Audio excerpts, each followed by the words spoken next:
That really kind of took me away from the bodybuilding sport. Although I did try and stay connected sporadically. Working for Kevin O'Leary is like a business boot camp. It's like, 1 year is like 7 years, kind of, in dog life. Yep. I mean, and so it was incredibly stressful. We did, hostile takeover. I ended up inheriting all of the responsibilities from this company that looked at us like, you came and stole us. Like, you could have called, but you came and stole us from a hostile, acquisition perspective. So it was very stressful. But, we managed to get through all that. And we sold the business to Mattel for, a few $1 billion. I feel like I'm a 35-year-old that happened to be born in 1958. And people tell me I'm in my mid-60s, and it's like, okay, that's fine. I get you. But I'm not acting like I'm in my mid-60s. I'm not working out like I'm in my mid-60s. No, you're working out like a 30-year-old. And I feel fantastic. Yeah. And so I found a training partner that meets with me, probably 2-3 days a week, Roy Hirschland, who's an absolute bull. I try and shake him. I mean, I am beating each other up. And, normally they kind of fade away. Back in the old days, they would stay with me for 2 or 3 months. It's like, this guy's crazy. But Roy has been hanging in there. I mean, he's fantastic. He's a big, husky guy. If he was here, he looks like an ex, NFL alum. I mean, and he's perfect, and he helps me with my discipline. Do it in her Portuguese accent. My dear, it doesn't matter how much you make, it's how much you spend. Yeah. And so I saved, I remember when we first cashed out our whack of options. It was like 1995, and the window opened for the executives to cash out. And so everybody cashed out whatever was vested at the time. People bought cape houses, cars, or whatever. I bought a set of all-clad pots and a brand new set of golf clubs. And I put the rest in the bank. Yeah. I mean, and everybody laughed at me. And I could have probably done some different things, but it was just so woven in my DNA that it allowed me now to now do the things, to buy the cape house or a fancy car. I can do whatever I want now. And I'm grateful for the discipline that I had in that respect, because, my father was right. And so Jose had this methodology of working out whereby, it's not about heavy weights. It's about form. It's about volume. It's about using certain equipment to avoid injury. Because he had an experience where the Olympia rules had changed, where they had upped the weight requirement from 202 to 212, and he was approaching 40, and he had to find a way to put 10 pounds of muscle so he could continue to compete at the very edge of his weight class. And the parts were wearing out with Jose. He was 40 years old, and he found a way to be able to really create hypertrophy plus without really compromising joints. That dictated how I start changing some of the things that I do. And I started spending a lot more time at the gym, because I wanted to capture back some of the respect that I used to get from people.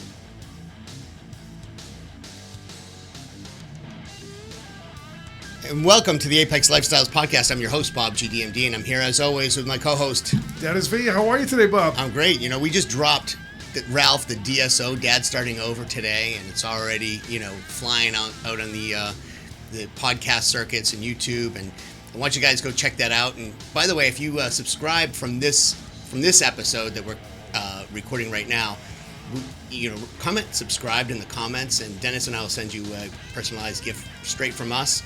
Hit the bell so you get notified every time we do a drop, and make sure that you share the show. Like, that's the show's free, and we don't really run ads or anything, so the price of that is to go and share the show with someone who you think might like it. Dennis, we got a big thing coming this weekend. Yeah, I'm going to throw a curveball at you. This is in preparation. I want to wish you luck this weekend. You have started your transformation almost 5 years ago, and you're putting the cherry on top on Friday night, Mohegan Sun, and you're getting up on stage amazing job with all that you do and all the hard work that you put in, inspiring others. You got this. Thanks, man. I'm in the hole right now. You know, I got Nate Tello and all the crew over there at Gym Hub getting me ready. I'm in the deluge of water coming in, and then we're gonna go into a drought later in the week. You know, that's how that works out. The hard work's been done. You're ready. Yeah. It's not getting ready. You're ready. And then you think that you would lay down Friday night, take a weekend. No. We're the title sponsor this weekend at the Jay Cutler Classic in Boston. It's going to be a fantastic weekend. Yeah, it's the NPC regional show, and Jay is putting it on and reached out, and we've made a commitment to help with that, and we will be there. So this is going to drop after that, but nonetheless, get out and see a local show. It's really impressive to see the athletes that have put in the work. And it's not just the physical work of lifting the weights, it's the discipline of making sure that you prep properly and all those things. And with that, we have a really great segue. And here we have the pleasure to welcome Tony Borden. He and I connected at Gym Hub. He is a bodybuilder, and he's been doing it for decades, right? And he's going to be in here telling us all about mindset. He's a businessman, in his everyday world, and then he's hit the bodybuilding stage at the ripe age of 66. That's right. Tony Borden, welcome to the show. Thanks for having me. Thanks for having me. I'm really happy to be here. Tony, my favorite part right now that I have to bring in, born in the Bronx, living in Boston, wearing the Celtics green now and the Red Sox. They must love you in New York. Oh, yeah.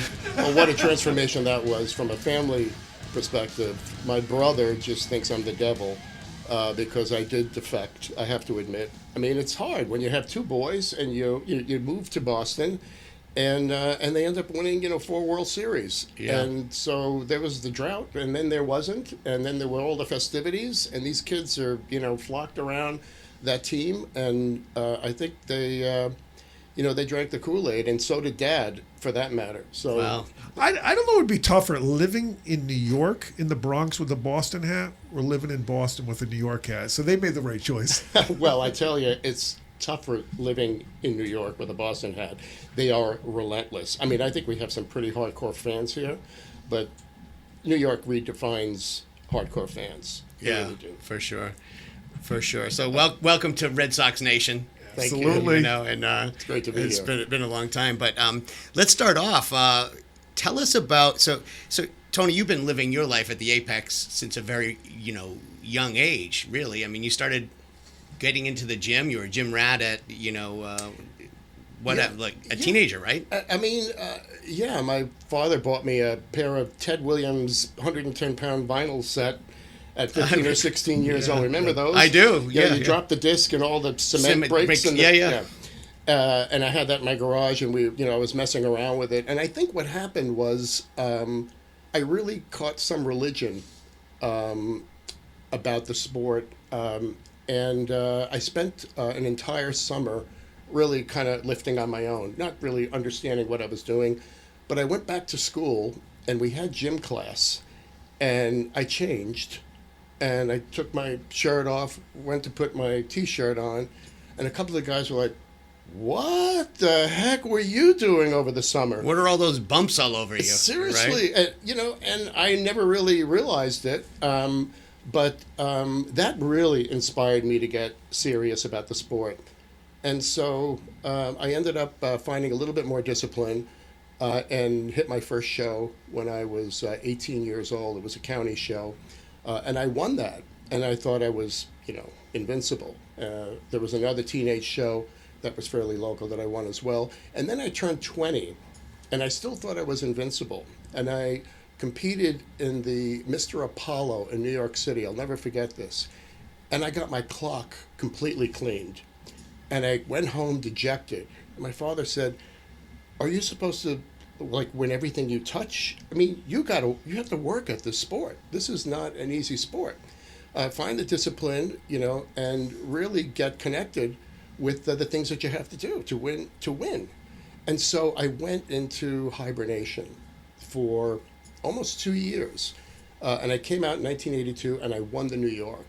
and then I won the Eastern States, and I won the Big Apple, and I won the New England, AAU New England, and I started winning these local shows. And I thought, this is my sport. I mean, I'm relatively short, and your body responds fairly quickly, and I really found some religion around that, and so I started getting the evil eye around, you're a trophy hog, Tony. You're here on the East Coast hiding behind all these local shows.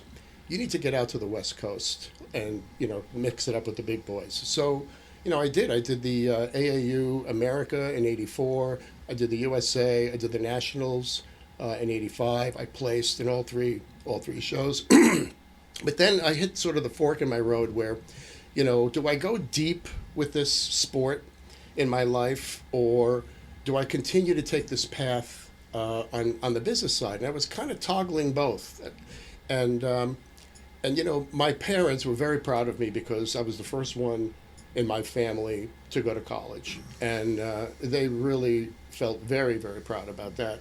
And so the thought of taking this sport long was something that I really didn't want to do emotionally, but I still stayed connected to the sport. And so I continued to be sort of the gym rat that you can be, being very business oriented as well.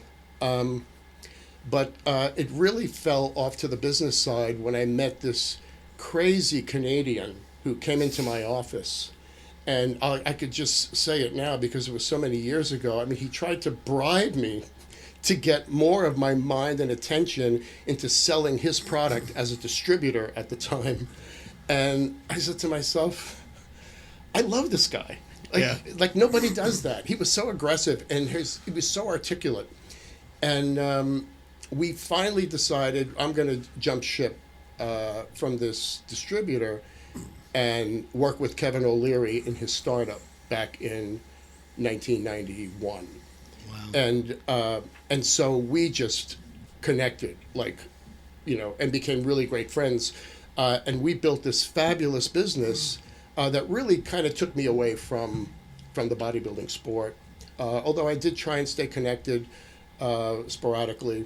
Working for Kevin O'Leary is like a business boot camp. It's like, 1 year is like 7 years, kind of, in dog life. Yep. I mean, and so it was incredibly stressful. We did, hostile takeover. I ended up inheriting all of the responsibilities from this company that looked at us like, you came and stole us. Like, you could have called, but you came and stole us from a hostile, acquisition perspective. So it was very stressful. But, we managed to get through all that. And we sold the business to Mattel for, a few $1 billion. I mean, it was the most amazing transaction at its time. But Business Week also said a few years later that it was one of the worst acquisitions from Mattel's perspective that a company has ever done in the history of the American industry. And so... And that company, for the listeners, that was sold to Mattel is... That's right. The largest toy company in the world at the time. But the company that you sold to Mattel was the Learning Company. Learning Company. That's right. Yep. Yes, it was a Learning Company, which was the company that we did the hostile takeover back in 1985. And then we just decided to buy all these businesses, and we built this huge house of software, educational software, and inherited a lot of technology and people and distribution outlets. We were all over the world. They had me living in London and Munich, and it was a fabulous experience. And Kevin always had me doing things that I just thought I had no business doing. We need to open up a Walmart. Well, everybody needs to open up a Walmart. But no, we need to go there, and you need to get on their shelves. And by the way, if you succeed, we want to be in their press release. Nobody's in their press release, Kevin. We need to be in their press release. Well, we opened up Walmart. We were in their press release. The stock went crazy. We ended up using stock to buy more companies. I mean, it was a very interesting process at the time in building businesses organically and through acquisition. And so, at that point, we sold the business in 2000, and I poked around for a few years. I ran the Princeton Review. I did some consulting work for Guggenheim Partners, and I had a couple of other spins at the can, which was really nice. And then when COVID hit, kind of fast forward without boring you too much with my business career, I found that it may be time for me to kind of hang up my cleats. I mean, I just finished a 5-year agreement with Guggenheim, and I and COVID hit, and I thought maybe it's an omen. So I'm going to kind of take a massive step back. And for the first month, it was nice. It was fun. My calendar was kind of flexible, and then it wasn't so fun. I mean, like, I would be wandering around Starbucks, hovering over people's shoulders, watching them type on their iPhone, wondering what I was missing. I mean, like, I'm being a little... So you were probably like around 60, 62, something like that. Well, yeah, I had just turned 60. Yeah. And I really needed to understand what I was doing with my life, because as I drifted away, I found myself becoming like less relevant. Like, I always loved the limelight. I was always, working closely with Kevin. I was responsible for all of his business development activity, his, revenue, marketing. And I was always there speaking at conferences. I mean, I loved that.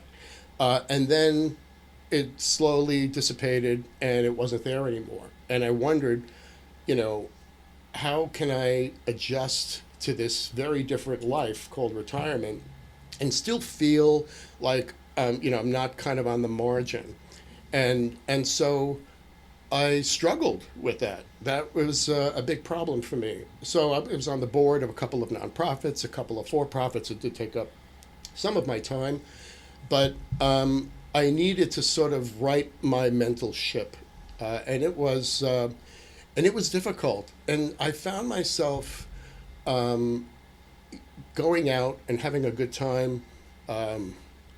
Partying, going to fancy restaurants, hobnobbing with, some of the, very successful people in and around Boston. And it kind of caught up to me, to be honest. And I had this one event that happened that I think really transformed my discipline to really find a path for me to feel more comfortable about building the best version of myself the way I wanted. And not waffle around and try and create this mental uncertainty of what I should be doing with my life. And so I was out with a bunch of guys. We were all partying, having a good time. And I was sitting at a bar stool, and I leaned back, and I fell. And I hit my head, and I hit it pretty good. And I got up. I didn't really feel much of it. I barely remembered that event. And it was a few weeks later, I ended up at Kevin's cottage in Muskoka. He's this beautiful lake house that we go to every year. And I felt my hand and my face getting a little numb. Now, this was several weeks after the fall. And I mentioned it to Kevin. He said, well, you need to call our doctor. We were seeing the same doctor in Boston. And I said, yeah, when I get back, I'll call. Kevin says, yeah, right. 2 minutes later, he came back with the phone in his hand, handed it to me and said, our doctor's on the phone, wants to talk to you. And I described to him what was going on. The doctor said, Tony, put the phone down and get back to Boston right away and have your head looked at. Well, actually, he said, go to a hospital, have your head looked at, have them send me the results, which they did. And it was not good. I had a subdural hematoma that was bleeding for the last 4 or 5 weeks as a result of that fall. And that was not good. And everybody started to panic because they felt I was going to slip into a stroke or whatever the case was. So Kevin right away said, take my plane and, we'll get you there in an hour and, they're going to take care of you. And our doctor said, no air cabin pressure. We don't need any planes. We want you to drive 14 hours. My wife still talks about it today. 14 hours, let it drive you to Boston. Right. And she toggled the responsibility with another good friend of mine's wife, and we went back to Boston. And they ended up immediately doing an operation where they drained my head. And I remember laying there on a gurney, with these things sticking out of my skull.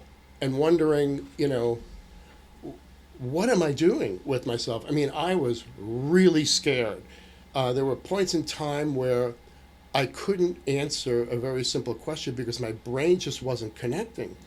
That's really scary when you have no control over that. Yeah, and especially someone who's got the brain power and vivaciousness of yourself, right? I mean, you're performing at the highest levels in business, and then you take that away. I prided myself on remembering a lot of things. I was a data junkie, in terms of research, and I could always come up with answers at the tip of my tongue, and I just felt like I was damaged. I mean, and it was incredibly scary.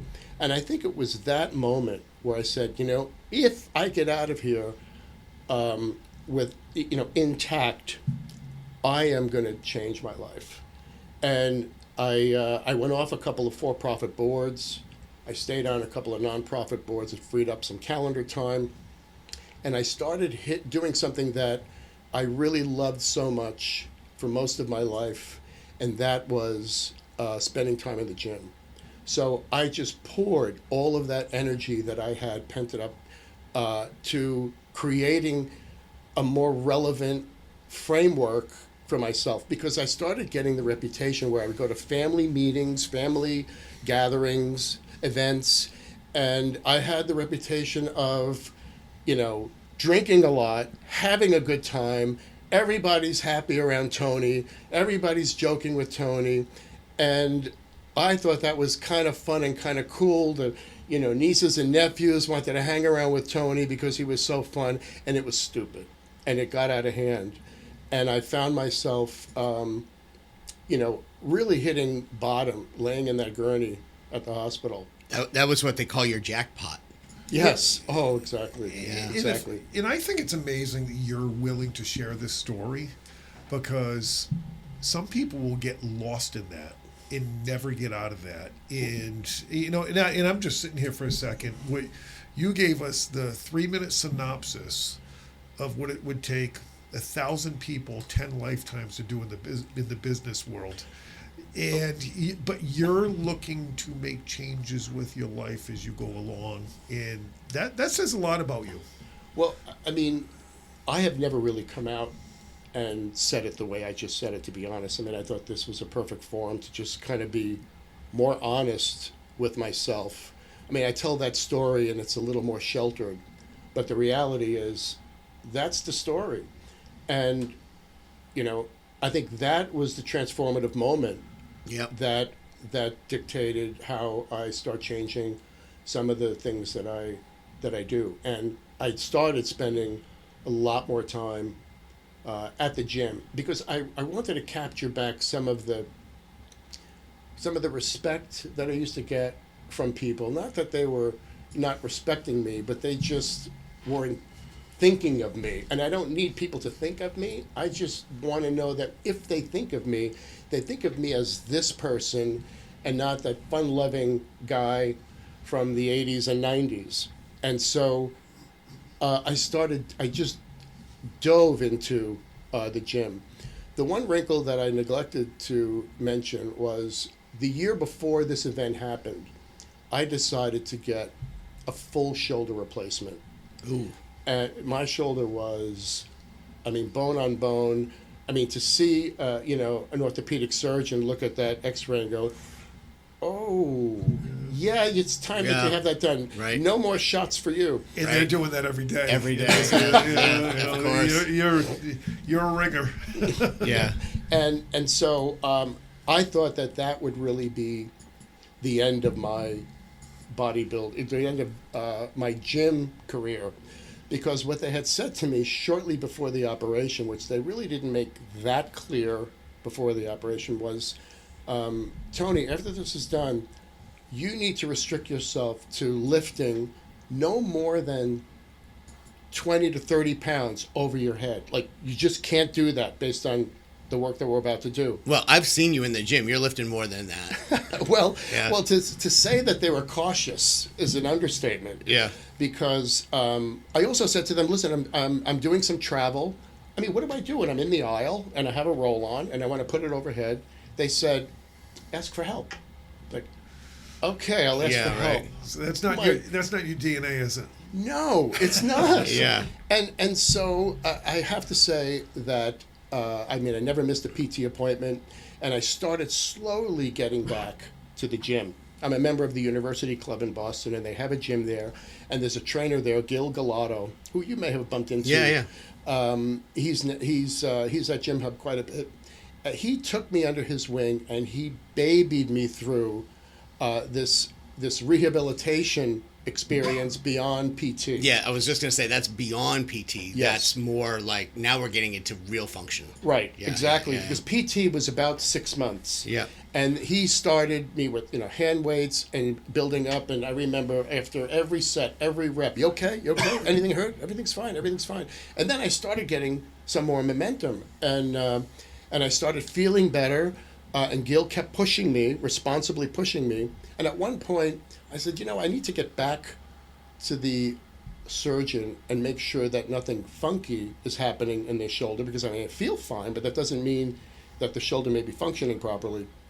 And so the surgeon looked at after an update and said, that could be my shoulder. I mean, it looks fine. That's all I had to hear. Yeah. I wanted to first smack him to say, thanks for telling me about this 20 pounds, 30 pound restriction. So I'll tell you though, from his perspective, right? He's had many, many, many people getting surgery, and he'll say, go and do your PT, and then they're done. Right. So that in his head, he's got a frame of reference that people are not going to be that compliant. They're not going to go beyond, the normal pain of just getting PT done, right? And then what we do in the gym is, sometimes it's like torture, right? Like always torture. like akin to torture, right? So most people don't live in that world. So maybe we take a little heat off the surgeon, Well, you're but absolutely right. Yeah. And so the physician's assistant said exactly that. Look, we see people, they've never seen a gym before. And we have to assume that most people have never seen a gym before. We can't assume that that you can repair yourself or have these additional capabilities when we're not really sure. Right. So we start at this very ground level, and then it's up to you to build up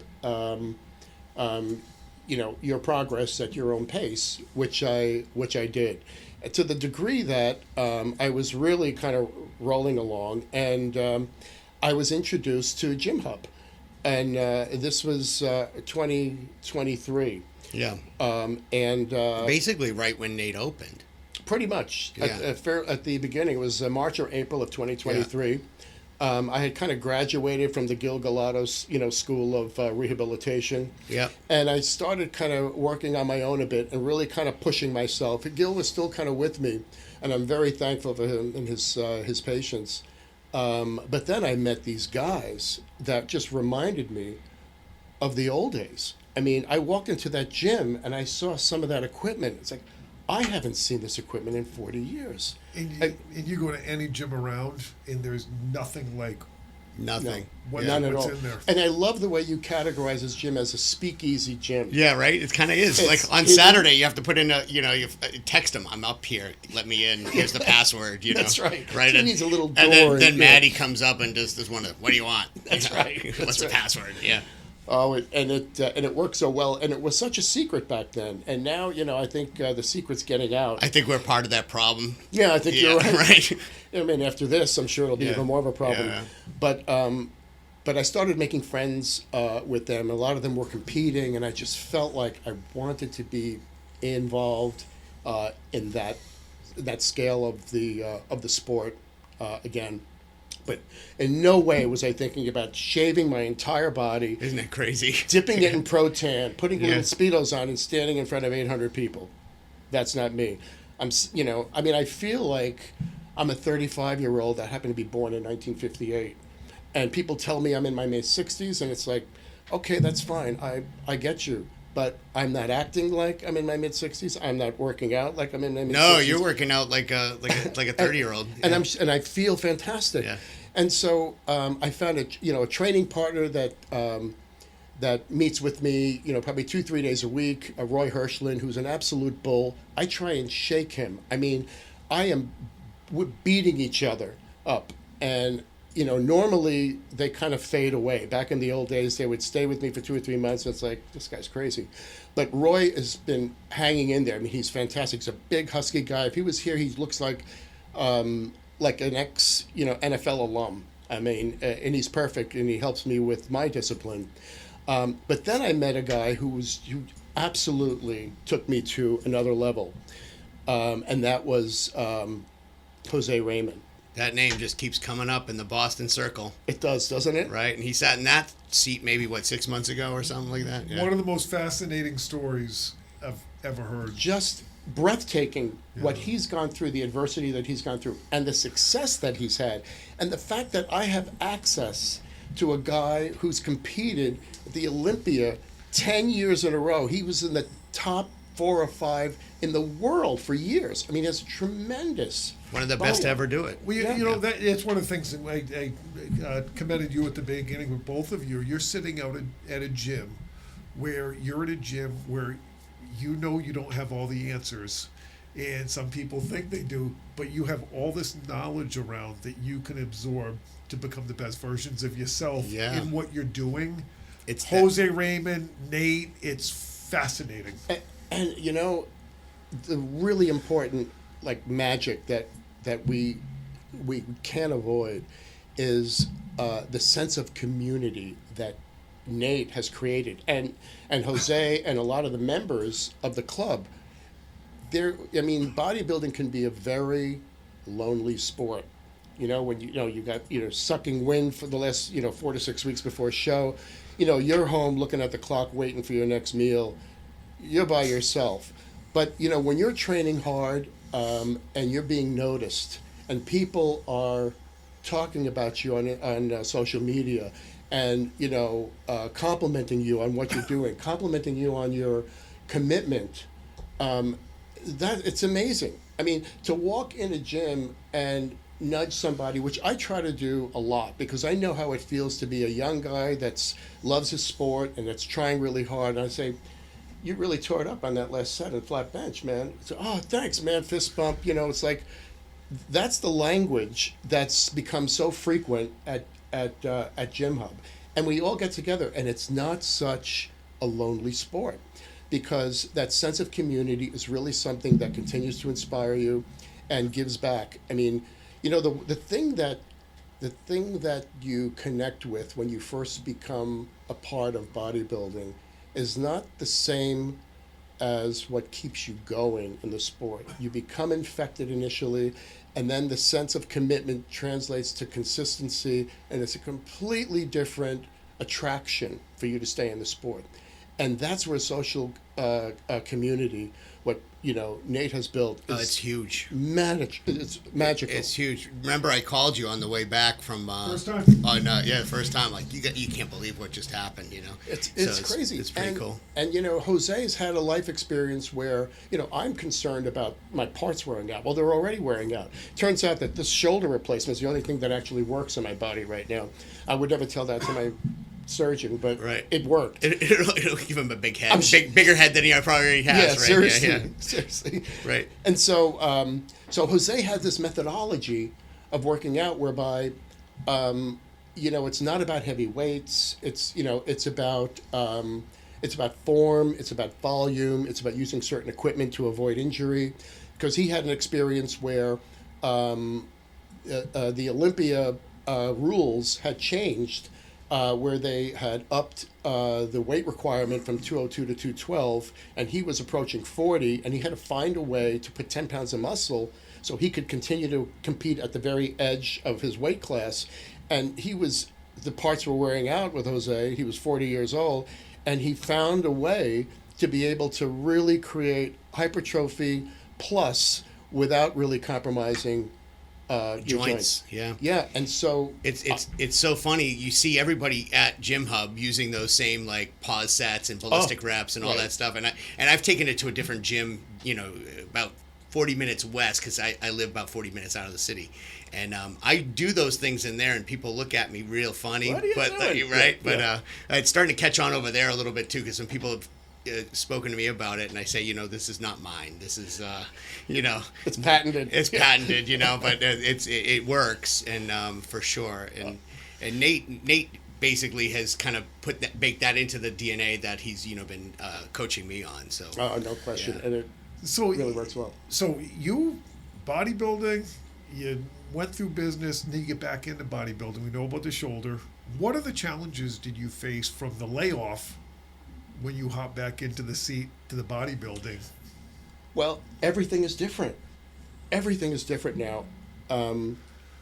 The equipment, the workout regimens, supplements are different. The access to information is different. You have access to everything. I mean, back in 40 years ago, it was the Wild West. The magazines, you had to read the magazines that Yeah. were Joe Weider, Muscle and Fitness. Yeah, right. Oh, yeah. You had to read the magazines, and whoever you liked, you'd pick their routine and Exactly, and do and that. it changed. Like Or how many chest workouts do you really need to form your own, your own workout? I mean, you just, today we have access to everything. We have access to equipment. The other thing is, from a competitive perspective, it freaked me out at how many different classes one can compete in. It's crazy, right? Yeah. Yeah. So now you have in men's, you have classic physique, which gives back to the competitive nature of the 90s. You get guys like Frank Zane winning the Olympiad, 185 pounds. You couldn't get in the audience Right. today at 185 pounds. I actually think Frank Zane had a really great physique at the end of the day.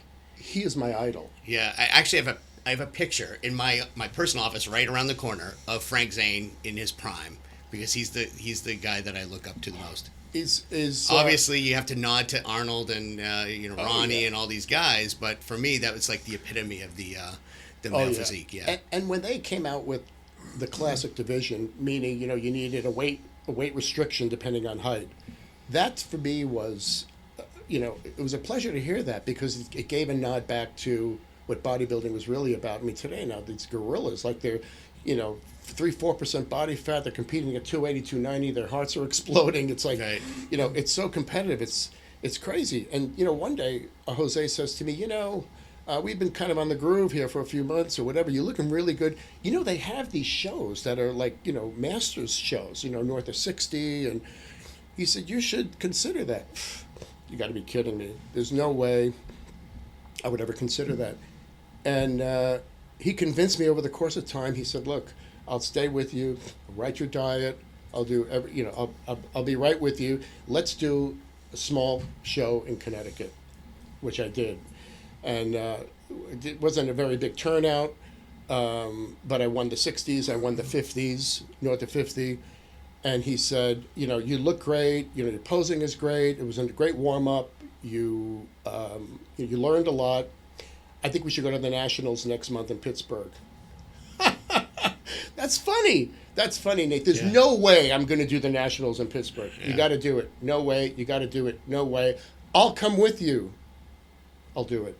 Yeah. And I went. Yeah. And it was a learning experience. I mean, I did a 3rd in classic and a 6th in open bodybuilding. Wow, that's phenomenal. You competed in open, And open, yeah. Wow. 60 and over. But these guys were... and this is NPC. This is NPC. Yeah. Yeah. And you win a pro card if you won. Right. If you 'Cause won your it's a division. national So it was show, national. yeah. I went there. It was like a guerrilla convention. I couldn't believe where these people were coming from. I mean, they had the north of 70, and they had over 80. 2 guys show up. It's like, Wow. 80 years old. The 70 guys were incredibly impressive, and the 60s looked like 50s, and it all started to blend. I mean, they were all very impressive, and I was a little intimidated, but again, I learned a lot, and we had this issue that happened with my weight, where I weighed in at 165, and there was a cutoff for welterweight, which we didn't know existed, at 163. So I was the lightest middleweight, 163 to 176, instead of being the heaviest welterweight, which was, I don't know, up to 163. So I could have been the biggest welterweight when I was the smallest middleweight. Yeah. So I feel like I have a scratch that I have to itch with that show.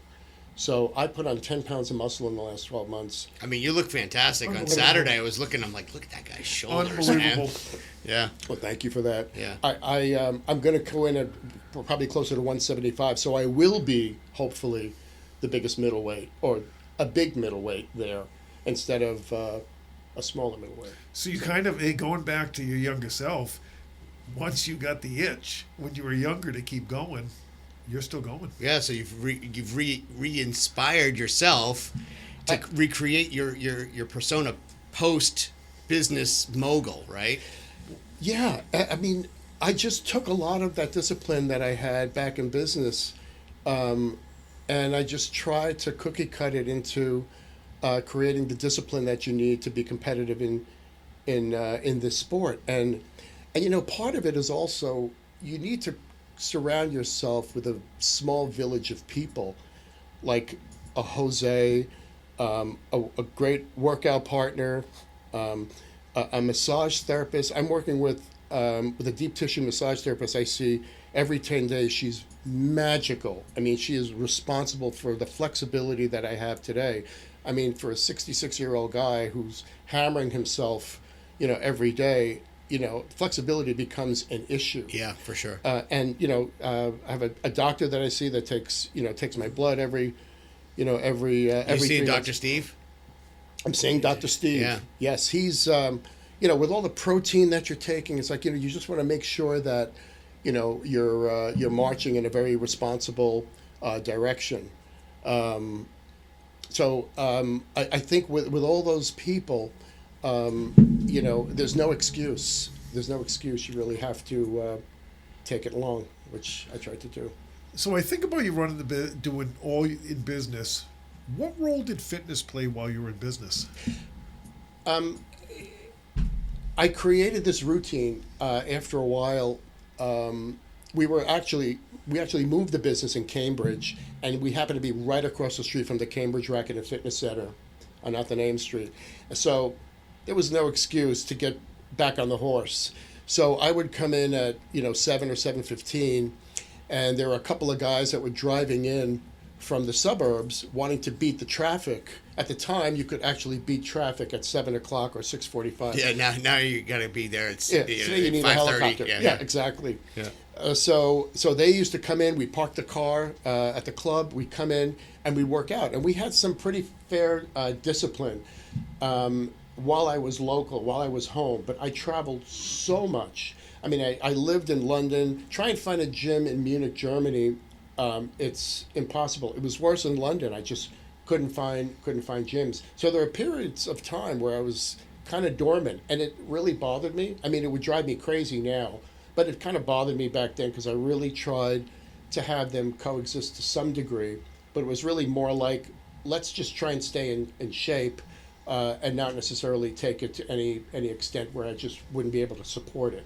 So I managed to toggle around a bit, but I think it took retirement, boredom, and a life event to capture the discipline that would allow me to take the sport to where it is, to where I am today.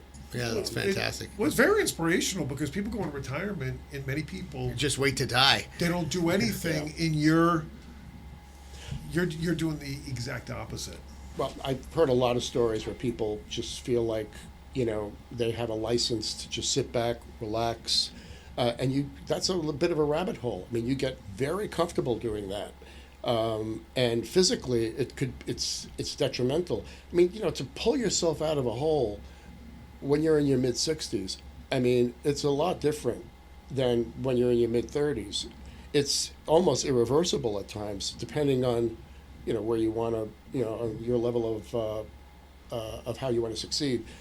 But, I guess I found the discipline through my life experience. I have to say, I hate to say it because he beats his chest enough, but, Kevin really pushed me to do a lot of the things in business that I never really thought I was able to do. The Walmart example was one of many things. And I just felt different about myself and about, how I could succeed in my wish list. I also took up piano again. I created this list. Once I started getting serious, I created this small list. I'm going to travel. I've traveled. Take out piano again. I have a lesson tomorrow. I'm freaking out over it because I haven't done anything yet. But I used to play the piano a lot, and now this gym hub has affected me Yeah. in many other ways. Yeah. And I just feel. Well, one thing I'm thinking about, we hear Kevin's name. Kevin asked you because he believed in you. He saw something in you, and he knew you'd go out there and close it. Maybe, yeah. You may be right about that. But I'll tell you a very quick story about why I was hired. It was between me and this very senior guy running a big technology company in Canada.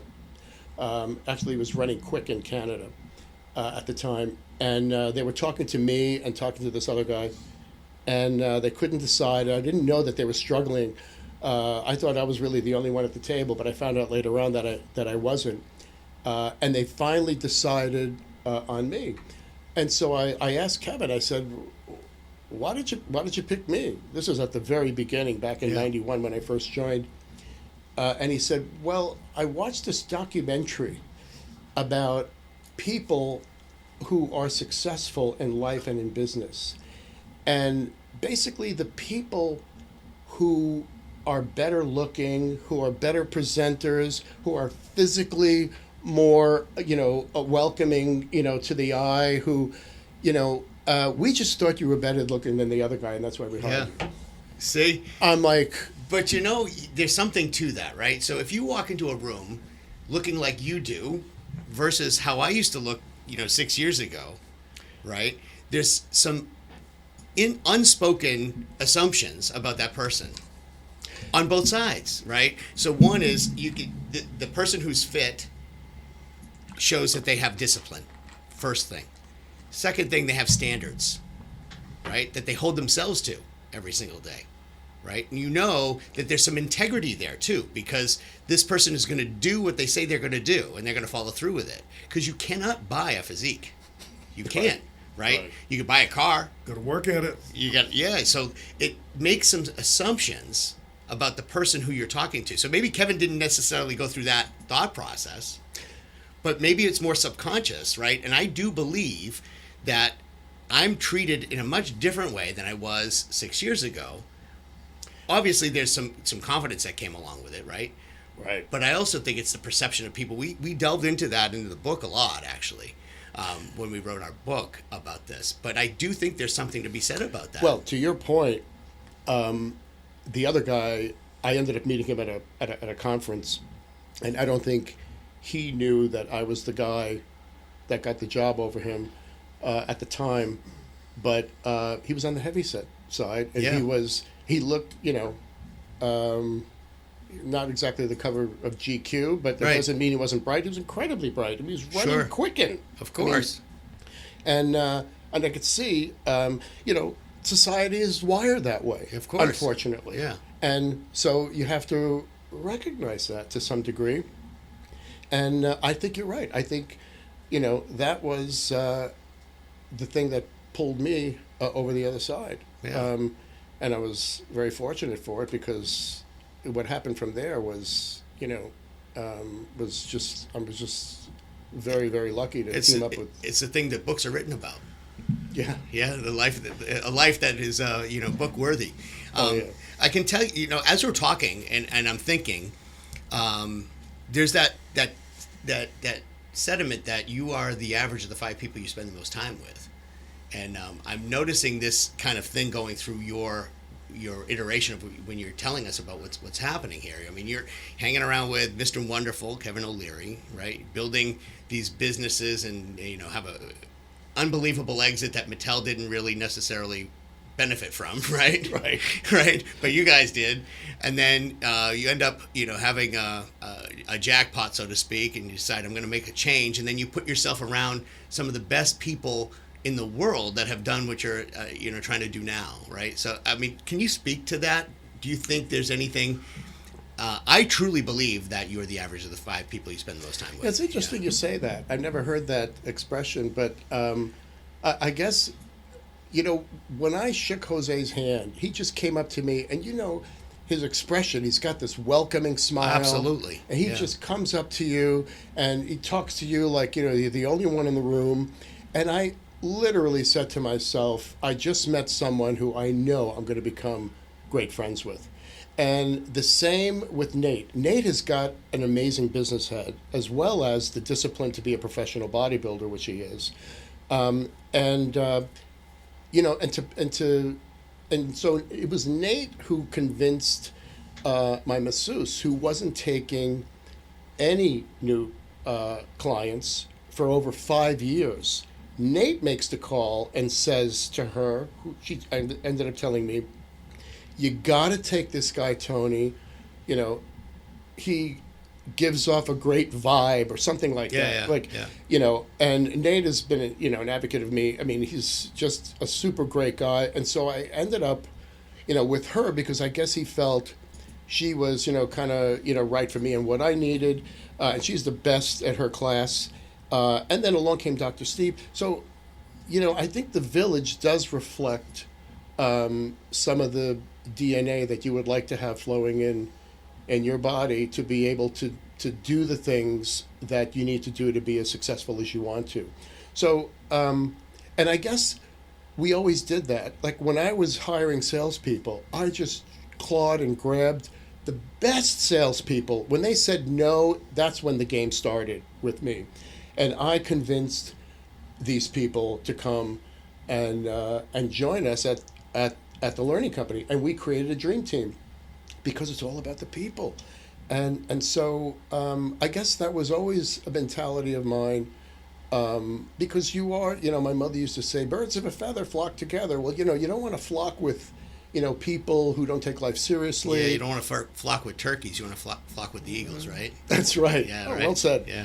Well said. Yes, absolutely. And I guess that was always my mentality, something I'm thinking about, your mindset is unbelievable.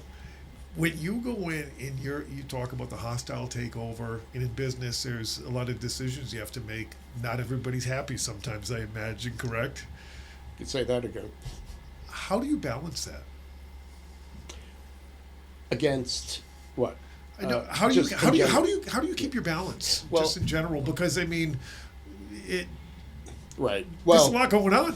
I'll tell you what happens. You end up meeting a guy like Kevin, who's just an evangelist about building a successful business. I was married at the time, and I was just spending way too much time with Kevin. I was trying to balance a marriage at the time, but I was really selfish.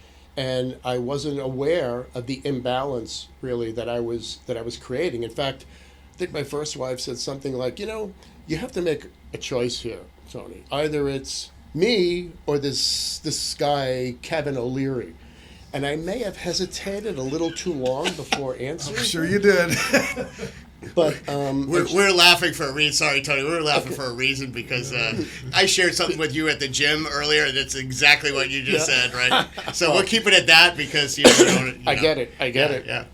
But and ironically, I still keep in touch with her. I mean, she's a fabulous human being, and and I love her family, and so we still keep in touch. But the imbalance was certainly there, and I kind of understood that and felt that I needed to be more aware of that. As much as I just became so possessed with succeeding in this business, and I was clutched onto Kevin and a bunch of other guys who were just really smart.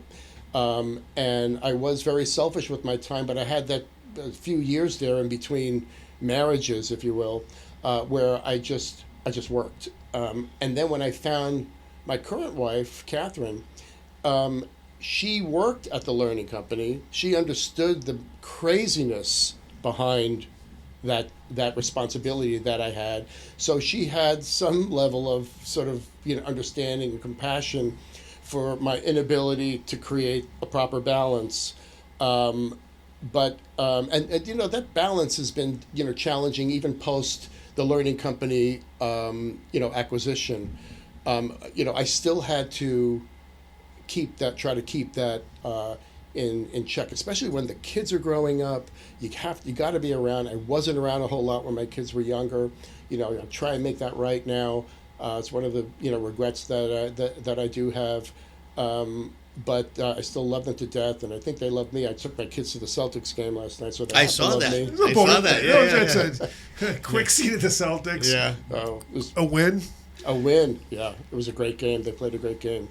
But the balance thing is really important, and I really had to challenge myself in the last 10 years to create that balance, which I never would have done, I think, as effectively as I did with Kevin out of the picture. Now it would have been it was a lot easier because Kevin went off and started doing his own thing at the beginning of the 2000s, and so I was able to manage the important people in and around business more effectively to make sure that I didn't ignore my responsibilities at home and family and other friends, and but it was hard, to your point.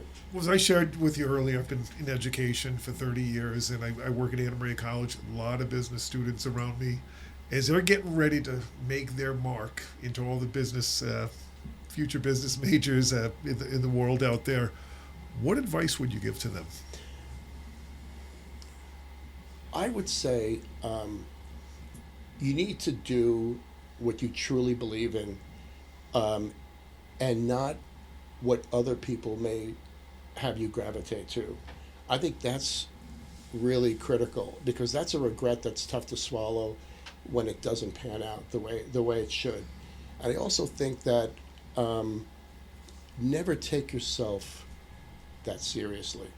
I mean, we never did, and it managed to work out okay, because there's a lot more serious things in life, like health, family, and if I had to rewind, I would probably spend a little bit more time, on family. So that shouldn't be missed, and save your money. I tell that to everybody I know. My father used to tell me, what did he say? It's not what you eat, it's what you digest. It's not what you learn, it's what you remember. It's not what you make in terms of money, it's what you save. My grandmother said the same exact thing. Seriously? Dead serious. She would, in her Portuguese accent, "My dear, it doesn't matter how much you make, it's how much you spend." Oh, Yeah. And so I saved. I remember when we first cashed out our whack of options. It was like 1995, and the window opened for the executives to cash out. And so everybody cashed out whatever was vested at the time. People were buying Cape houses and cars or whatever. I bought a set of all-clad pots and a brand new set of golf clubs, and I put the rest in the bank. Yeah. I mean, and everybody laughed at me. And I could have probably done some different things, but it was just so woven in my DNA that it allowed me now to now do the things, to buy the Cape house or a fancy car. I can do whatever I want now, and I'm grateful for the discipline that I had in that respect, because my father was right. Yeah. And you've carried that discipline on. I mean, you have the discipline when you were younger, discipline in the business world, in a discipline at an age where many people aren't coming close to. You're in that small 0.01% that's doing what you're doing right now. And Dennis, I have to say, making my parents proud was absolutely the number one thing in my mind. I because whenever something good happened in my life, on the business side or otherwise, my parents just beamed, and they worked so hard. My father worked for the Department of worked for the sanitation department in New York, like collecting garbage for the first 15 years. It's a tough area to be doing that job. Yeah, exactly. And then the following 5 or 10, he was on a lot cleaning unit, and he had a car, but he really sacrificed a lot. I mean, my mother was a stay-at-home mom. I did not have a silver spoon in my mouth, and I think in that sense it allowed me, to recognize the spirit of saving, and the spirit of just kind of, doing the right thing, and not being selfish in any way. But it has been, a journey. I have to say, you know, I wake up sometimes. I don't think people spend any quiet time with themselves and really feel a sense of gratitude for what they have in life. You don't have to be sitting around and, tens of millions of dollars and, and loved by everybody to feel grateful. I know people who feel eternally grateful about the little things that they have. And, I wake up every morning and I thank my lucky stars that I'm living what I thought would have been a dream, decades ago. And I don't forget that. And not handed to you. You've earned it all. Well, I tried. Absolutely. I tried hard. Yeah, absolutely. So what's the future hold for Tony Borden? Well, I think I'm going to continue to paddle down the sport of bodybuilding. I'm actually thinking, I'm going to say it out loud for the first time, but I'm thinking of getting certified and trying to spend more time and help other people with an Fantastic. Yeah. Phenomenal. Yeah. That's great. Yeah, and like I don't have making a living on it or anything. yeah. I mean, I don't want to do that, but I just want to help people.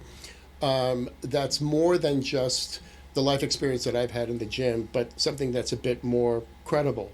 So I'm thinking about that a bit more. I'm going to spend a little bit more time on the board of a couple of nonprofits and spend some time at home, do a little travel, but.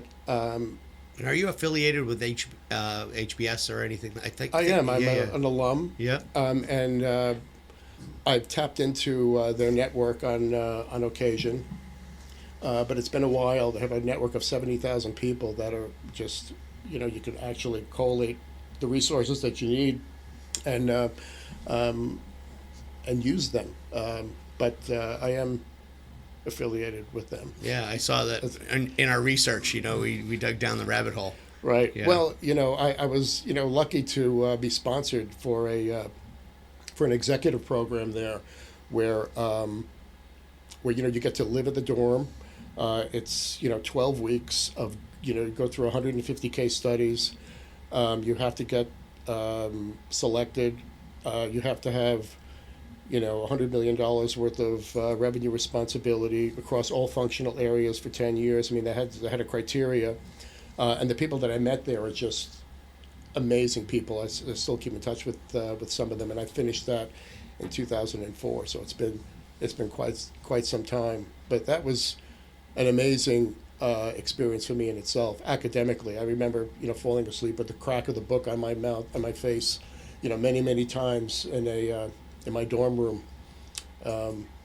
It was a great experience that I wouldn't trade for anything. You know what's coming. I do. I was just going to ask you. What advice would you give to your younger self? I should have thought about that question before I came here. You know what's because I coming. knew it was coming.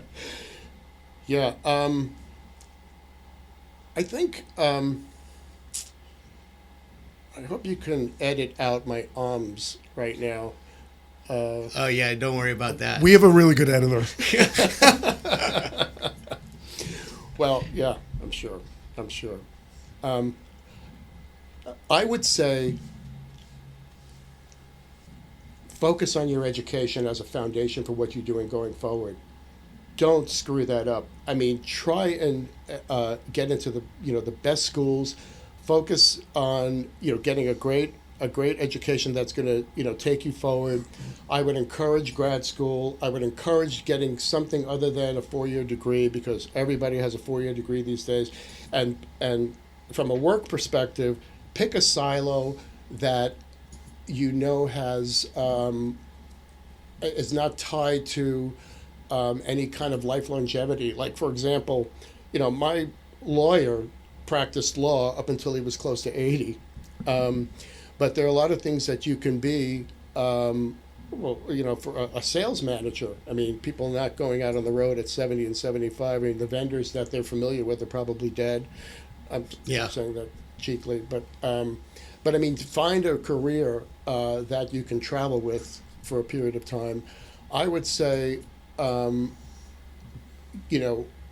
pick a life partner where there are common interests, You can be the worst version of yourself and still be okay with the right life partner. You can be the best version of yourself and still be horrible with the wrong life partner. I think that's, really important. And make sure that, you absolutely spend enough time, with family and friends, because I think, the love that you give your kids is, is the recipe for, a fabulous, a parental foundation. And that's often ignored, I think. And so that is absolutely paramount in my mind. I'm very lucky in that respect. That's fantastic advice. Wow. And I can just, that's perfectly well said, right? Dennis and I have another project in the works starting in, May sometime, and we're going to use some of that in that project. Let's put it that way. Oh, great. Yeah, that's pretty cool. It's unbelievable. Yeah, that's, we'll maybe have a conversation later about that. But, Sure. Tony, I mean, you're an inspiration to me, and I'm very glad that we connected at Gym Hub, and I think when the rubber hits the road, you're the type of guy that I would like to emulate, when I get to be in your position there. So, Well, you have to start at the Jurassic period, right, and then fast forward through. Yeah, right. Well, I appreciate you saying that. Yeah, for sure. And I appreciate the invite here to express myself. And by the way, there's things that I've said here that I have never really uttered out loud. So I'm glad that I just feel very comfortable about being totally honest with you guys, and I appreciate the opportunity to kind of tell my story. Oh, We're honored you came in. Yeah, It's fantastic. an absolute honor. Yeah, Dennis, let's wrap your last thoughts. Well, I tell you, what you've done in your lifetime is unbelievable. But fitness again, business. You're a great person. I appreciate you saying that. And I think that that goes a long way, as I'm sure you've seen enough of your life, and you've maintained who you are, and you're enjoying your best life. And often we ask people about reaching their apex. I mean, you've reached your apex many times, and you're still shooting for another apex. So honored to have you, and great to have you as a guest. Thanks, Dennis. Appreciate that. Yeah, and one thing I want to kind of add, and it just was processing as I was taking in your last words. I've had the opportunity to speak to a lot of people, had a lot of mentors in my life, and one of the things that I notice is as people move through, their careers and their lives and all that, they, people who are entering their like last third will always say, it's really about the relationships with people that are the most important at the end of the day. And that's what I kind of was getting resonating from you with that. So yeah, you got to get your ducks in a row, but it seems like interpersonal relationships is like the key to happiness in life. And at the end of the day, be grateful for that and foster those things. So I appreciate you for that. Thank you. Yeah. And Dennis, Thank you. It's go time. it's go time.